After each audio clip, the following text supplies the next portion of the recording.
In case you missed it, here are 3 things you need to know from this week's AEW Dynamite.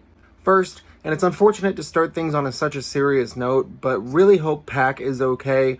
It looked like his match versus Swerve Strickland was cut super short and that they rushed to the finish due to what seemed to be an ankle injury. He tried to walk on it and get back into the ring, but he was hobbling up and down, and they ended it pretty quickly after that. So really hope he hasn't sustained a serious injury because he's such an incredible talent. All we can hope is that he's okay, because it seems like they have a lot of big things set up for the Death Riders in different feuds in the coming weeks, and he needs to be a big part of that. Second, before the match, Swerve stayed in the ring after a Jon Moxley Young Bucks segment, and had a moment with Kenny Omega where the two of them kind of shared a fist bump, and it was a weird segment up until that point. Kenny Omega came out to call out the Young Bucks, and the Young Bucks came out to basically say they were helping Hangman Page by screwing over Swerve Strickland. Then Kenny came out and was like, well, that's interesting that you help your friends, because the last time I saw you guys, you pummeled me and pushed me off a stretcher.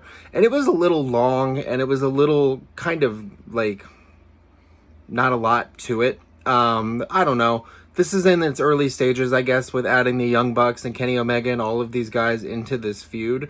But with people already kind of tired of all of the Death Rider stuff, I feel like they're going to have to work overtime to really, make something out of this. And third, there have been a few injuries to the Don Callis family, Brian Cage and Mark Davis being the two most prominent.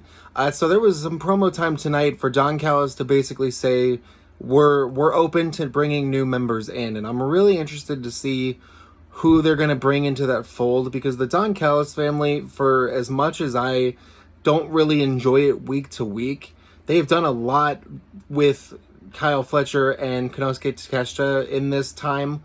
They've built those guys up to look like huge stars, and I know that doesn't always work that way, so I'm hoping whoever they pick to fill these roles are some good big names, so that we can get some more young talent getting a lot more time on TV.